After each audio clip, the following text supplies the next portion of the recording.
1959, a strapping young Trinidadian named Mike Quashie came to New York and helped spark the Limbo dance craze. Mike could go into that limbo pole. How many inches was used to be? 7. Was it up down to 7? I think it was lower than that. He was known for that. It was Mike Quashie.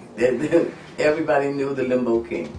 The Limbo King, an unforgettable party goer and party thrower who fascinated high society and also attracted celebrities and rock stars such as Jimmy Page, Lou Reed, Steven Tyler. Here he is with Bill Cosby, Nancy Wilson, and Sidney Poitier. That's him at the Apollo Theater in Harlem with Maya Angelou, who was then a young dancer. Now, one of Mike's regular dancers in the 60s was a young woman named Jean Lee, who Mike hired and took under his wing for a few years until they went their separate ways and lost touch for decades. Mike recently moved from his longtime Greenwich Village apartment to an assisted living residence in the Bronx. He's 79 years old now, his magnificent body soft, his back and his knees shot from the strain of the limbo.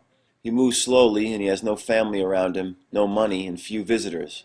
Where many of his fellow residents have chipper family photos outside their room, Mike's is marked with a faded snapshot from his Apollo Theater days, and one of his old carnival masks next to his walker.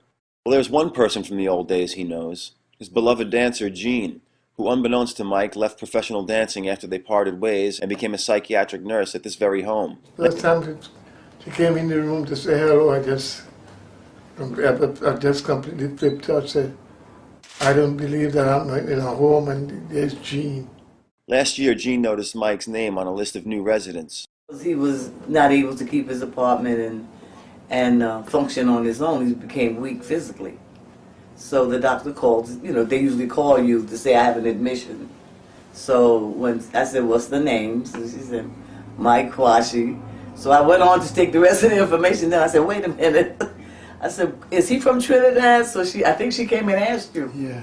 And then I said, send him to me. That's somebody I know very, very well. And then I would take care of him, because he took care of me. So that's how it works. She brought him old photos of their group and recordings of their music, and they sit and reminisce when she makes a regular stop in his room. Mike was just full of life, boisterous. I always got along with him. And he was always fair with us, paid us well.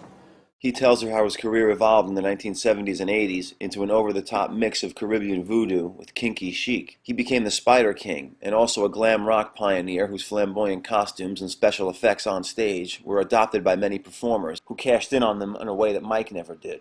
He tells Jean about his one-bedroom apartment on Bedford Street, where he lived dating back to the 1960s, when Mike would let Jimi Hendrix crash there. A few years back, I met Jimmy's brother Leon there, strumming his guitar and carrying on.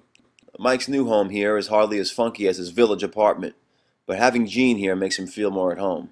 I look out for him, Who would ever think that after all these years we would be back together again, and the way he helped me, I'm able now to help him.